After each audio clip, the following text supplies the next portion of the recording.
What's up YouTube, it's your boy Nash here, welcome back to the channel, and for today's video, I'm going to be revealing the full set list for Brothers of Legend, which will be released next month on December 3rd, which I believe this will be the last set of the whole year, which I'm actually looking forward to, because of the fact that we have brand new Kuribo support, we've got new Destiny Hero support, we've got new Roid support as well. We've got support for Sherry LeBlanc's cards as well. Just so many incredible cards. A lot of these I've actually talked about, but there's only a couple. There's only a couple that I don't think I ever did talk about on the channel. So I will be going through all the new cards, talking about the new ones. You know, reading off their effects again for those who have never seen any of those videos, which you guys can definitely check out. And yeah, that's pretty much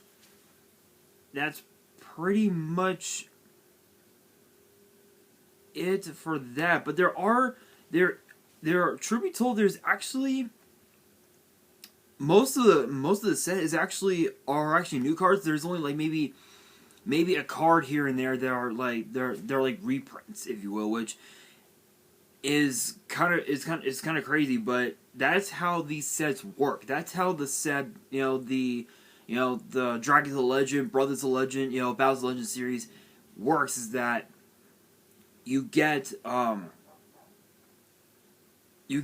mostly new cards with only a couple reprints. And truth be told, I've been hearing rumors that we're sometime in the next year, I believe, we're going to be getting a Battles of Legend the Complete series, which will feature cards from Battles of Legend Light's Revenge, Relentless Revenge, Hero's Revenge, and Armageddon, which we could very well see just from that set alone. We could see reprints of Boral Sword as a common for all we know. We can even see it as a secret rare promo for all we know, which is a very high possibility. But I'm actually excited for that. If we do get that, I might get a box. Who knows? But without any further ado, let's get straight into this video. And hopefully you guys enjoyed the spoilers of Brothers of Legend. If you guys do enjoy it and you guys want more spoilers in the future, make sure you guys subscribe to the channel, hit that notification bell, smash that thumbs up button, and be sure to follow me on my social media outlets. The links will be in the description. Anyway, let's get straight into it. First up, we have I believe the first of only two Starlights that are going to be in the set. It is number 17, Leviathan Dragon. It will actually be this will actually be the,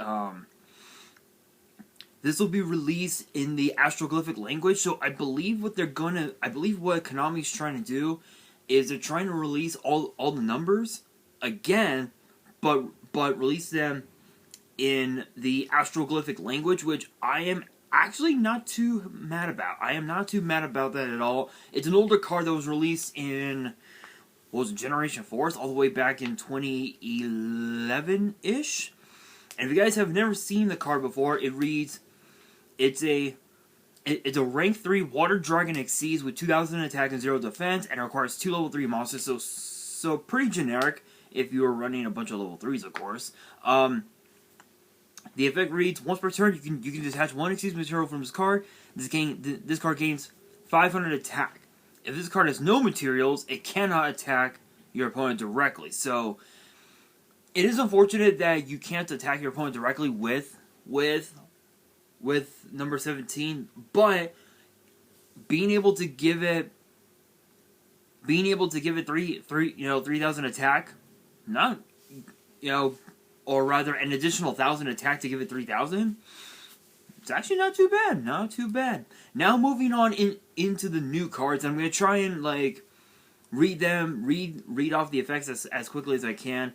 So first up, we have the Kuribo Brothers. We have which is a 1-star Dark Fiend with 300 attack and 200 defense. Again, again, I'm reading off the effects for those who have never seen the previous videos where I talked about these cards. So it's only for them. But if you guys, but if you guys want to, if you guys still want to know the effects, I will continue as such. But again, this video is mostly for those who have never seen the previous videos. But first up, we have Kuribo, which is a 1-star Dark Fiend with 300 attack and 200 defense, and it says that this card is always treated as a Kuribo card. So it's basically Kuribo, literally. Anyway, the effect reads: when this card or another Kuribo monster you control is destroyed by battle, you can special summon a monster with 300 attack and 200 defense from your deck, except this card. You can only use this effect once per turn. You contribute this card you control and one each of Kuribi, Kuribu, Kuribe, and Kuribo from your hand and or field. Special summon Kuribo from your hand, deck, or graveyard. So it acts as like a cyber ref system to summon Kuribo right off the bat, which is just absolutely nuts. Crazy enough, there's another one that allows you to. There was one that allowed you to summon Kuribo Bandit. I don't remember which one it was. I don't remember which one though,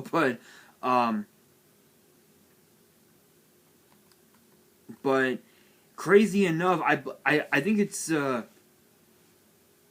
don't remember which one, but yeah, but again, this card acts as like a way for you to summon Kuribo as like a cyber ref system, where you can actually summon from the hand or graveyard, but it's also a way you can just summon from the deck right off the bat, which is just absolutely nuts, absolutely incredible. I'm actually tempted to build the Kuribo deck. I don't know exactly how I'm gonna do it, because building a Kuribo based deck is like trying to build Mech Lords. It's like almost impossible. It's almost impossible because you don't know much of the components and you don't know how the deck is supposed to be built. So I am tempted. I am very tempted. Actually, I am so tempted. Maybe my boy Shadow Realm Yu-Gi-Oh, big shout out to him.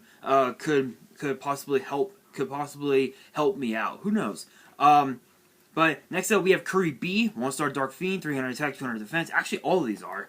Yeah. So all the Kuribo Brothers are 1-star Dark Fiends with 300 attack and 200 defense. So I'm just gonna go straight into the effect. This card is always treated as a Kuribo card. When this card or another Kuribo monster you control is drawn by battle, you can add a spell or trap from your deck to your hand that lists the card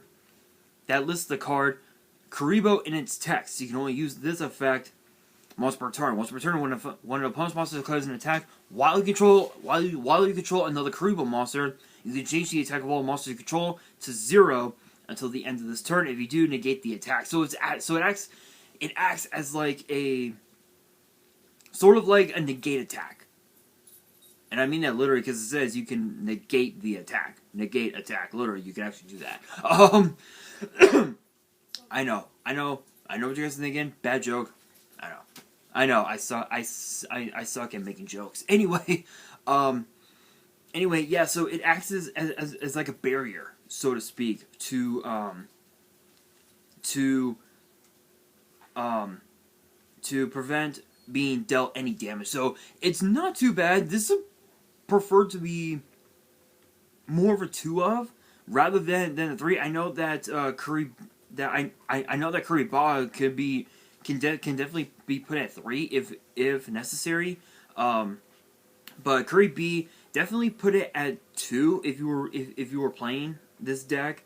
And funny enough, it's also spell and trap Rhoda, so it's actually really cool, really good.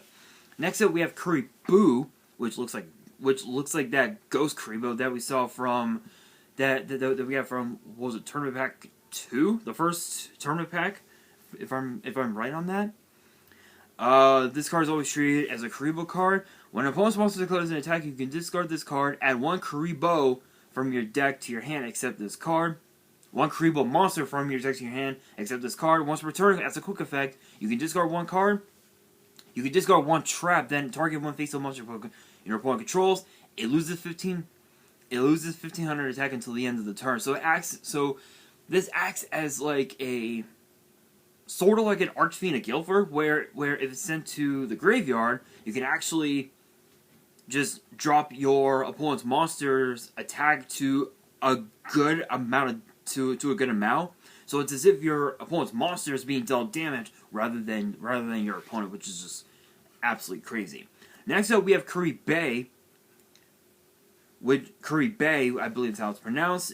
Again, it's always treated as a Kuribo. As a quick effect, you can discard this card, then target one Kuribo monster you control. It gains 1500 attack. You contribute this card you control and one each of the Kuribo Brothers from your hand.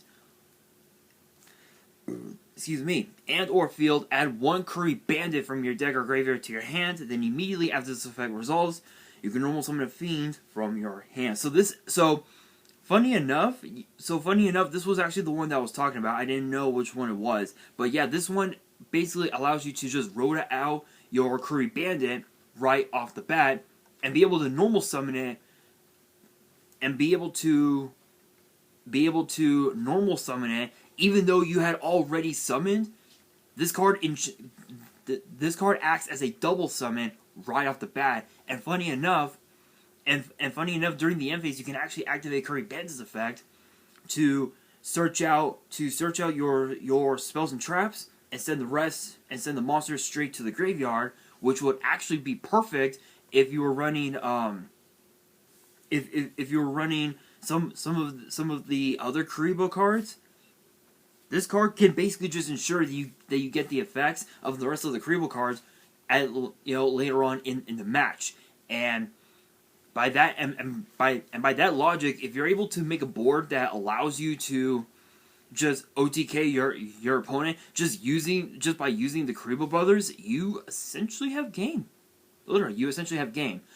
Next up, we have Curry Babylon, which is a 5-star Dark Fiend, 1500 attack, 1000 defense. Gains 300 attack and defense for each Kuribo monster you control and in your graveyard. You can only use one of the following effects of Curry Babylon once per turn, and only once that turn, so it's a hard once per turn.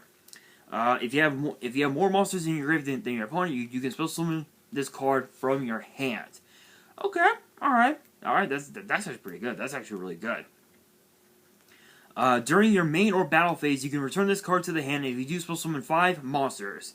5 monsters: Kuriba, Kuribi, Kuribu, Kuribe, and Kuribo from your hand and or graveyard in attack position. So this acts as so basically it's as if you were watching the anime where you were able to disassemble Curry Babylon back into the 5 Kuribo Brothers and then mash them together to get Curry Bandit bait, so to speak, which is pretty good. So it acts as a Cyber Dragon slash Mahavilo, so to speak, where with Mahavilo it gains 5. She would gain 500 attack for each equipped monster, for each equipped card that's equipped to her, just right off the bat. And that's what that's what this one is. That's what the first effect is, where instead of being instead of the equipped cards, it's actually the Kuribo monsters that you have on the field and are in the graveyard. Plus, it acts as a Cyber Dragon and a compulsory evacuation device right off the bat. Just literally, it's Mahavilo, Cyber Dragon, compulsory evacuation device, and 5 Monster Reborns all rolled into one card. 5 Monster Reborns. You're probably wondering, what do I mean by that? Hello. Special summon 5 monsters, which are the Kuribo Brothers, from your hand and or graveyard. So I guess a 5 Cyber Rev systems, so to speak, which that is actually pretty good. And plus a 1500 body on board. Seems pretty cool. Next up, we have 5-star Twilight 5-star Twilight, if the only monster you control is a level 5 monster, tribute that monster. Then special summon 5 monsters, which are obviously the Kuribo Brothers from your hand deck or graveyard, but they cannot be tributed for a tribute summon. You can only activate 1 5-star Twilight per turn.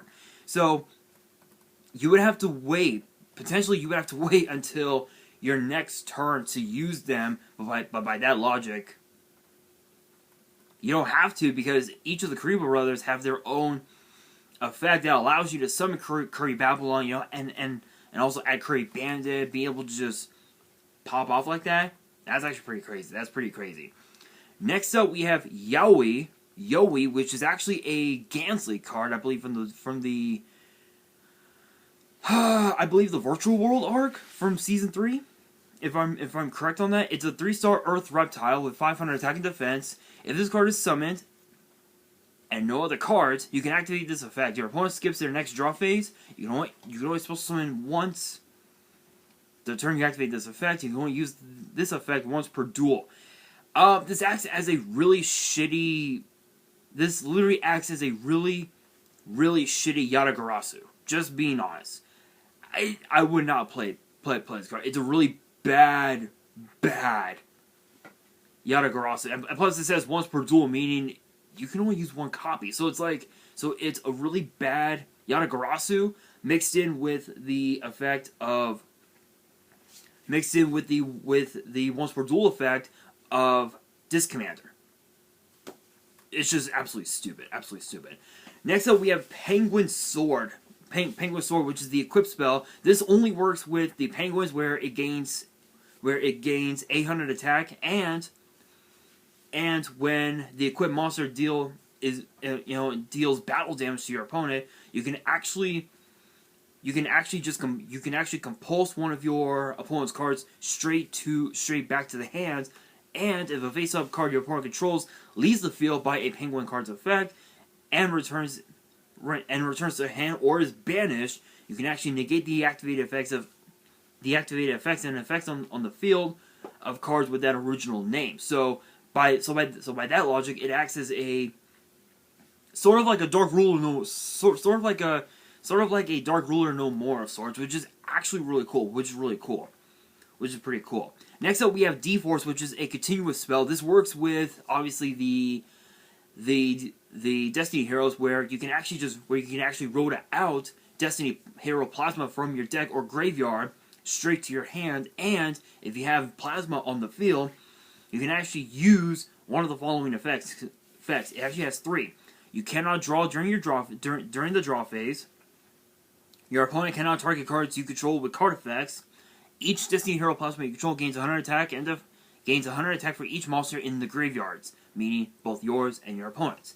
Cannot be destroyed by your opponent's card effects. Also can make a second attack during each battle phase. So it is unfortunate that you're not able to draw during the draw phase, but as long as you're able to protect your cards with from card effects, you're essentially just golden. Plus, you would need to make a really strong board that would allow you to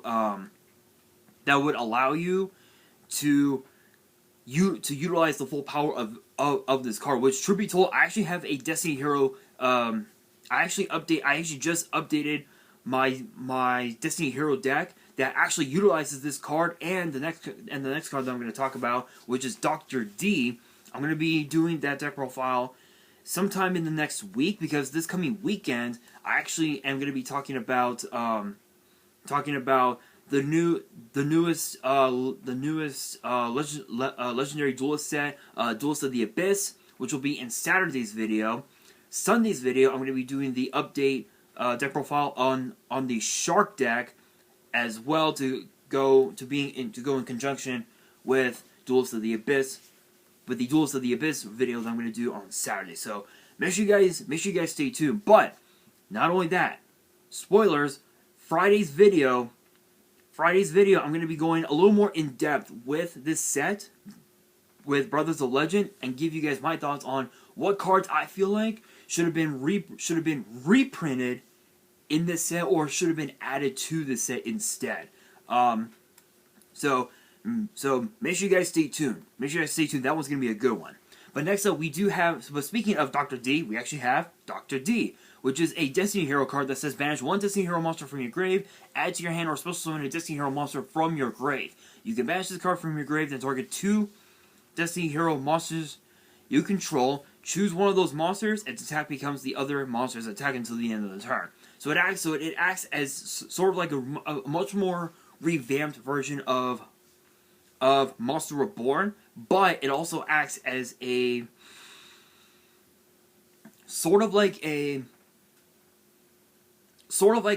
much more revamped version of Dark Magic Twin Burst, so to speak, which is actually really good. And if you guys have never seen Dark Magic Twin Burst, basically I believe Dark Magician gains the attack of Dark Magician Girl, or I believe it's the other way around. I don't remember, but that's what this card is, and I believe I have this set at 2, if I'm correct. But still, that's a really good card. But next up, we have Dragon Roid, which is an 8-star wind machine with 2900 attack and 1000 defense, and the effect reads: once per turn, if this card is in your grave, you can make this card become a dragon while in the grave. Until the end of this turn, you can discard this card, then activate one of these effects. Add one non-win Roid monster from your deck to your hand. This turn, the activation of your cards and effects that include an effect that fusion summons a fusion monster cannot be negated. Also, your opponent cannot activate cards or effects when a monster is fusion summoned this way. And it's a once per turn effect. That's pretty good. Being able to protect being able to protect your fusion spells from destruction is actually really good, especially if you were activating a simple card like, say, Polymerization. This card just basically just acts as a protection, which is really, really good. Next up, we have Rebirth Judgment, which this was one of the big cards that I was wanting to see get printed after all these years. It's a continuous trap that says, once per turn, declare one monster type. Monsters in the graveyards become that type for the rest of this turn, even as this card leaves the field. Funny enough, I'm actually tempted to put this in my Red Eyes deck because of the fact that it's a DNA transplant, but for the graveyard. That's how funny this card is. This card is just that broken. And funny enough, because in my Red Eyes deck I have Red Eyes Black Dragon Sword. Yeah, that's gonna be a big, beefy monster. Yeah, that's too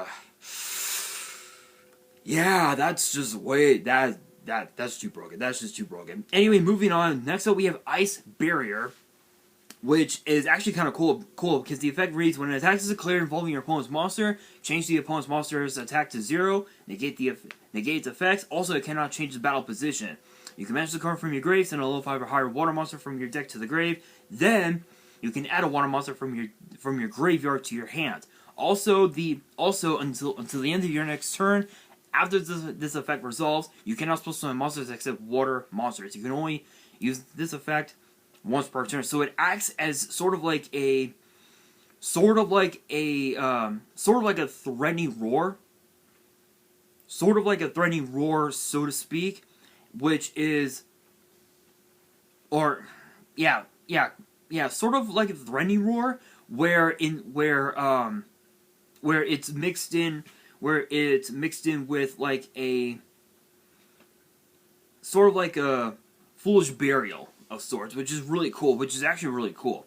Next up, we have Ice Knight. This was actually seen in the GX anime, part of the GX virtual world, so to speak. 4-star Water Aqua, 1300 attack, 1200 defense. Gains 400 attack for each Aqua monster you control. Once per turn, when you can activate this effect, you can normal summon a Water monster during your main phase this turn, in addition to your normal summon or set. And you can only gain this effect once per turn. Also, you cannot normal or special summon monsters for the rest of the turn except water monsters. So this basically acts as a double summon for water-based decks. Funny enough, you can actually run this in, I think, Marine sets and also Mermails. Mermails can also benefit from this card, which is kind of crazy. Next up, we have Summon Storm. Basically, just to summarize this card, which is actually kind of funny, all you do is just pay 800 life points, and you're supposed to summon a level 6 or lower wind monster from your hand, and during your main phase, except the turn this card was sent to the grave, you banish it, and you're able to supposed to summon a level 4 or lower wind monster from your hand. So it acts as a... It basically acts as a double Cyber Rev system, which is just absolutely crazy. Absolutely crazy. Absolutely insane. Next up, we have Wing Requital. I believe that's how it's pronounced. So, this actually works with Harpies, Lyrilisks, and Blackwings, funny enough. It says, if all monsters you control are winged beast monsters and you control at least 2 monsters with different original names, pay 600 life points, draw 2 cards. It's essentially a pot of greed. It's essentially a pot of greed for winged beasts, which is pretty cool. Next up, we have Noble Knight Shield Bearer, 4-star Light Wind. Sorry, 4-star Light Warrior, 800 attack, 1300 defense. If this card is normal or supposed to summon, you can banish a light monster from your grave, draw 1 card. You can banish the card from your hand or field, add a level 6 or lower Wind Beast monster from your deck to your hand. You can only use one effect once per turn. One effect per turn, and only once that turn. So it is a hard once per turn, but it's basically Dark World Dealings, so to speak. But instead of sending a card from the hand to the graveyard, you're banishing a card from your graveyard to draw a card. So it's sort of like a Dark World Dealings, but it's also a Rhoda as well. So it's Dark World Dealings Rhoda, which is just... That's it. That's all it is. That's all it is. Speaking of Wind Beasts, we have Horse of the Floral Knights. 3-star Wind Beast, 400 attack, 800 defense. If this card is normal for some, you can add 1 Light Noble Knight monster from your deck to your hand. So it basically acts as a Rhoda of sorts for Noble Knight Spear Holder, or even Noble Knight Shield Bearer. You can only use this effect once per turn. Once per turn during your main phase, you can summon a fusion monster from your extra deck using this card you control, and the monster from your hand or field as fusion material. So this acts basically it's its own like polymerization, which is really good. Which can also help you fuse it and, let's say, Spear Holder go into Centaur Mina, which is just absolutely crazy. But speaking of Spear Holder, speaking of Noble Knight Spear Holder, it's a 2-star Light Warrior, 800 attack, 400 defense. If this card is normal special summon, you can target a level 8 or lower monster you control. Its name becomes Floral Synchron. Also, it is treated as a tuner until the end phase. You contribute this card and an equipped spell from your deck to your hand. You can only use each effect once per turn. Yeah, that's it. You can literally go into a potentially a level 8 play, or what you can also do is fuse Horse of the Floral Knights and Shield Bearer, summon Centaur Mina, go into your Spear Holder, trigger its effect, target Centaur Mina, it becomes Floral Synchron, and it's a tuner. You have a level 8 play. You can easily go into your Borload Savage Dragon, and if you have Link monsters in your graveyard, you essentially have game right off the bat, which is absolutely nuts. Next up, we have Centaur Mina, and these are I believe these are the rest of the Floral Knight cards. But next up, we have Centaur Mina, 6-star Light Beast Warrior, Fusion, 2200 attack, 1600 defense, and it requires a Light Warrior and a Beast monster. Once per turn during your turn, when your opponent activates a trap card as a quick effect, you can negate the activation. If you do, set that card. You can only use each of the following effects of Centaur Mina once per turn. During your main phase, you can spell summon a level 2 or lower monster from your hand or graveyard. If this card is sent to the grave as single material for a Wind Warrior monster, you can destroy a face-up monster on the field.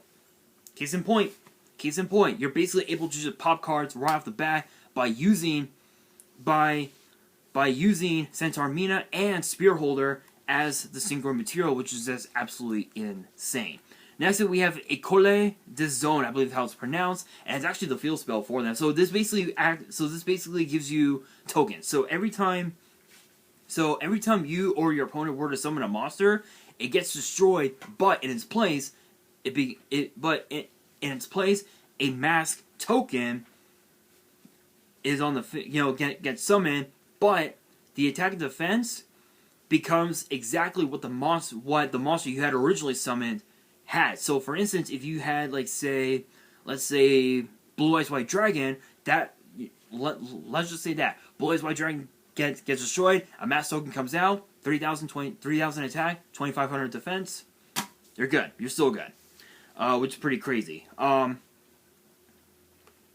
And then it also has an effect where it says, once per turn, if this face-up card leaves the field, destroy all mass tokens on the field. So it's basically like token spam to go into your link plays, which is pretty crazy. Next up, we have Soul Binding Gate, which is another field spell where it says you have to have no monsters and a set, and you have to have.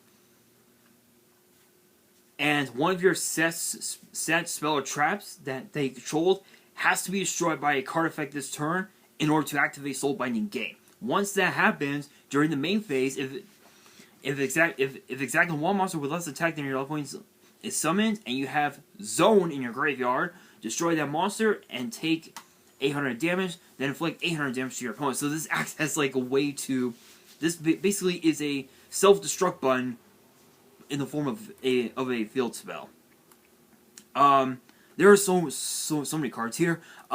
Next up, we have Prairie Ray Map. At the start of your main phase 1, add a monster with 0 attack from your deck to your hand, but cut your life points in half. So it's a form of Rhoda.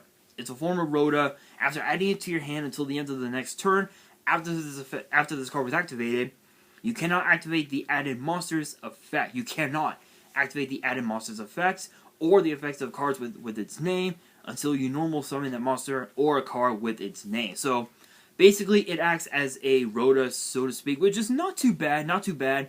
You would literally need to run this in a deck that has monsters with 0 attack, which is pretty crazy. Next up we have Ice Mirror, which actually is a which is sort of like a double summon, so to speak, but it's for the extra decks, so to speak. So it's kind of cool. It's kind of cool. Next up we have Zexo Weapon Sylphid Wing, which obviously works with the Utopias.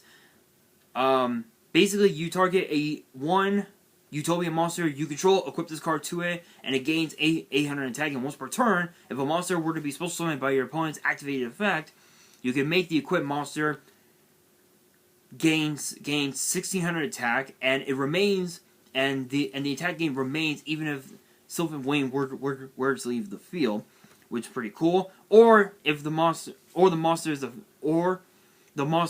becomes unaffected by card effects. And if you activate the equipped monster's effect by detaching its material, you can actually send the card to the grave instead, which is absolutely nuts. So it acts as like a protection for your Xyz materials, which is pretty cool.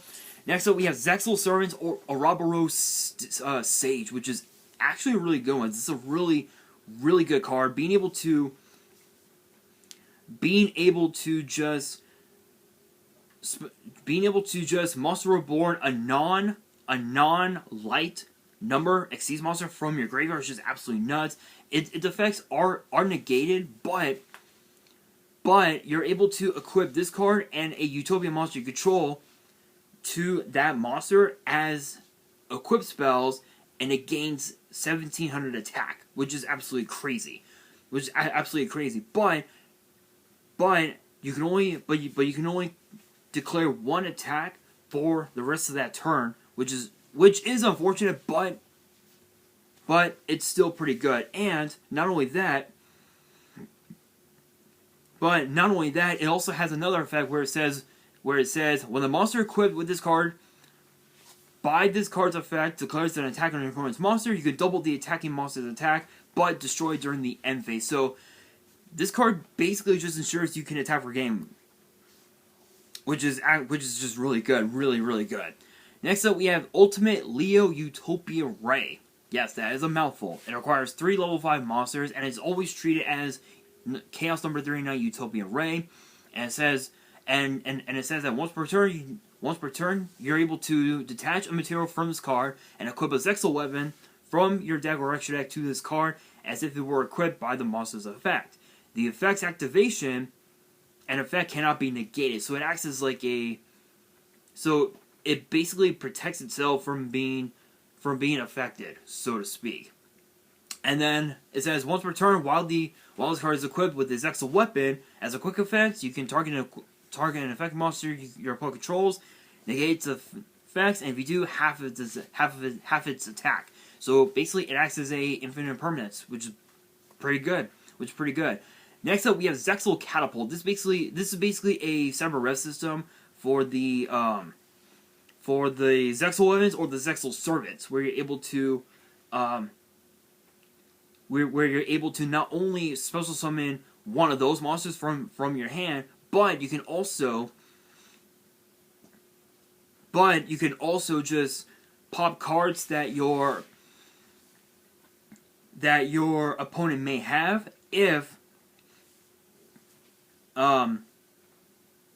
when this card is sent to the when this card is sent to the graveyard later on in the match, which is just really good, really good. Next up, we have new water support. We have Silent Sea Nettle, and I know I'm taking a while, but there's just so many cards here. Next up, we have Silent Sea Nettle. 4-star Water Aqua, 800 attack, 1300 defense. If you control a water monster, you can special summon this card from your hand. You cannot special summon monsters except water monsters. The turn you activate this effect, you can banish the card from your grave, then target up to 3 water monsters in your grave, shuffle them into the deck. You're going to use each effect once per turn. So basically, it acts as a. So this basically acts as a Cyber Dragon, sort of like a Pot of Avarice, but you're not. But you're not drawing cards, which is unfortunate, but still not too bad of a card. I think my build has like 2 in the deck. Next up, we have Stealth Krog, and this basically just gives you Stealth Krog and spawn monsters from your extra deck, which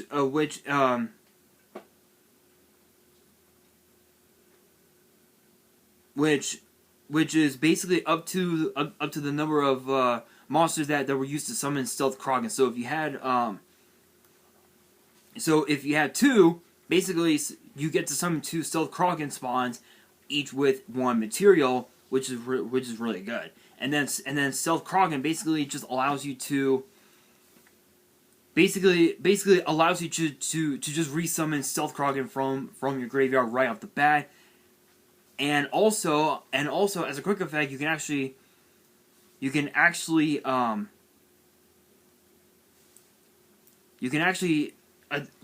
attach a water monster from your grave to Stealth Krog as well, which is really cool. Next up, we have Grandpa de Meadow, which basically is for the Princess Cologne archetype.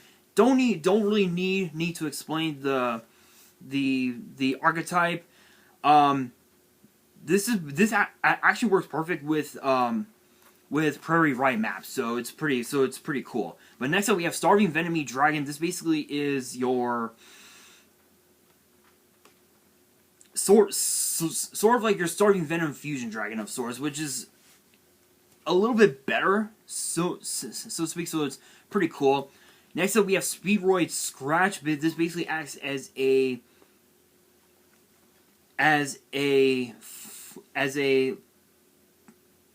sort of like a 1-for-1 or I guess rather a sort of like a much more revamped version of Where Art Thou, so to speak, which is really cool. Then we have Lurlisk Bird Strike, which basically acts as a Dark Ruler no more, but for the Lurlisks, which is pretty cool, which is absolutely nuts. Toy Parade is for the Fluffle, Frightfur, deck itself. Basically, you're able to just summon. You're basically just able to just like give your monster's attack point, extra attack, and basically make it attack again, so to speak, which is really cool. Cipher Biplane, not the best. This is not the best one, but the effect reads that you can target 2 Cipher monsters you control. Their levels become 8 until the end of the turn, which again you can go into into Cipher Dragon, which is not too bad, but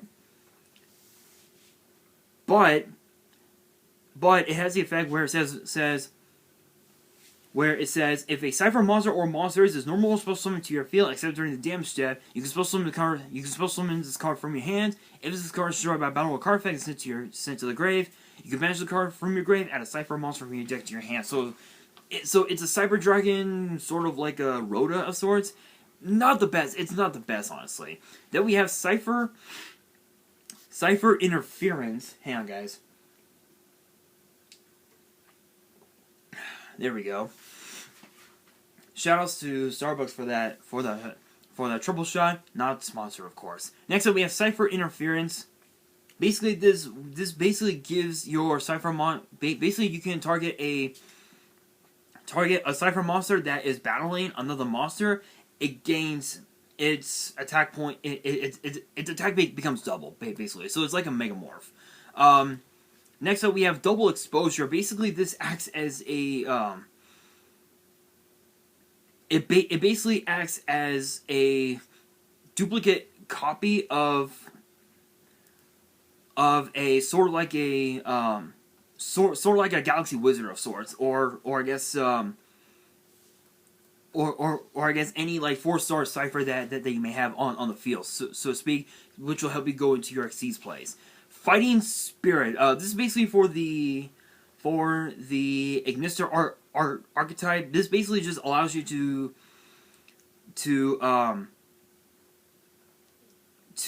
protect your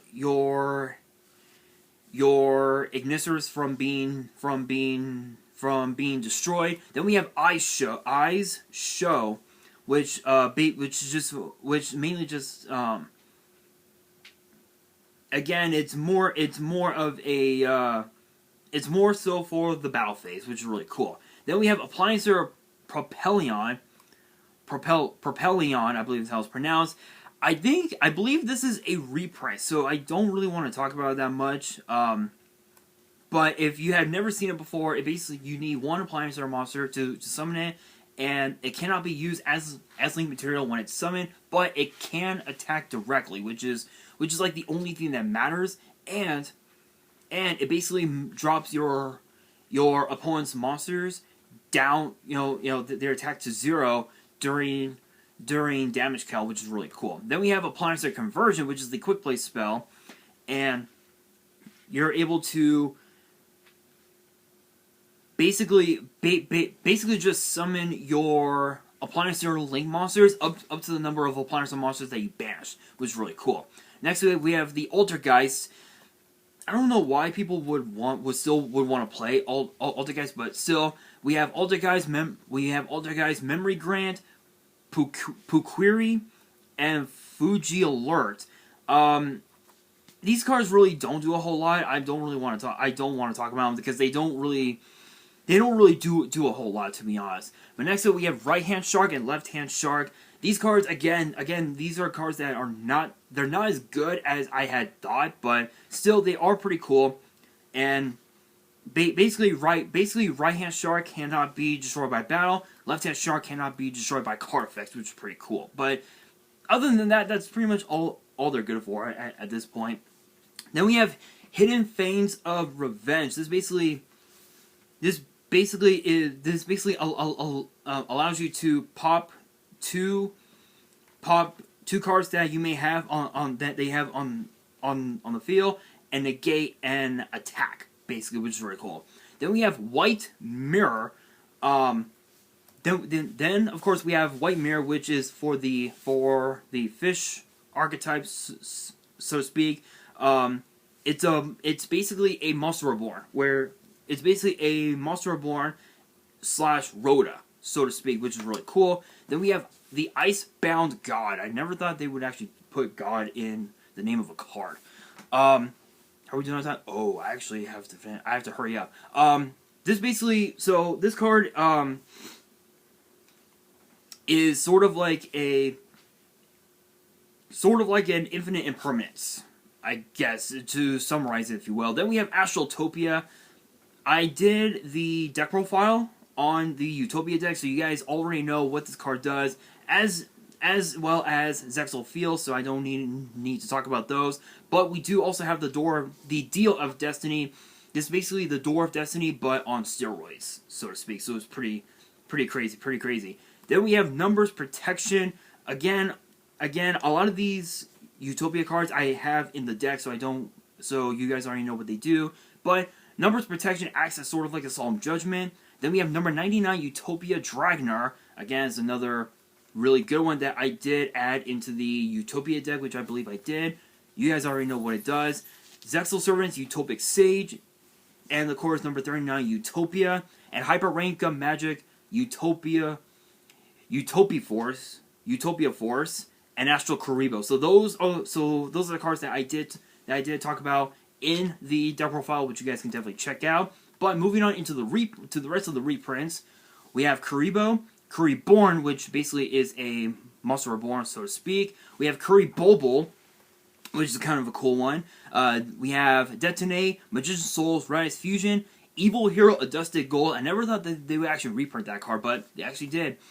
Evil Hero, Malicious Bane, Thought Ruler, Archfiend, Shooting Star Dragon, Starlight Road, number 89, Diablosis, the Mind Hacker. This is actually a really good card. This is actually a really busted card. I believe this was a Worlds promo from several years ago. I never thought we finally get that printed in a set. But we have next up we have Gadarla, the Mystery Dust Kaiju. We have Interrupted Kaiju Slumber. We have Kaiju Capture Mission. Eidos, the Underworld Squire. Ida, the Heavenly Squire. The Phantom Knights of Ragged Gloves. Nibiru, the Primal Being. Infernoid Decatron. Infernoid Tiara. Wind Up Arsenal Zemayo. Inzector Excabilo. Downer Magician. Beatrice, Lady of the Eternal. Relinquished Anima. Allure of Darkness. Falso Deck. Forbidden Droplet, which is a really good reprint. Rank Up Magic Argent Chaos Force, another really excellent reprint. Resurgent McSeas, which is for I believe the Raid Raptors? It's just for the rank ups, actually. Void Feast and Red Ice Dark Dragoon. Yes, Dragoon is reprinted in this set, which is actually pretty cool. My thoughts on it: you're gonna have to wait until Friday's episode of Yu-Gi-Oh's Biggest Issue for me to reveal my thoughts. But overall, just to give you guys an idea, it's not too bad. But that is going to do it for this video. Question of the day: what deck are you guys gonna be playing once this set gets released to the public? Let me know in the comments below. And that is going to do it for this video. Hopefully you guys enjoyed. If you did, make sure you guys smash that thumbs up button. If you guys are new to the channel, you guys want more set reveals in the future, make sure you guys subscribe to the channel and hit that notification bell so you guys don't miss out on any new content that comes your way. And be sure to follow me on Twitter and Instagram. All the links will be in the description below. And if you guys have any fan mail that you want to send me and want me to open up on the channel, my address will also be in the description as well. And on that, this is your boy Nash, signing out.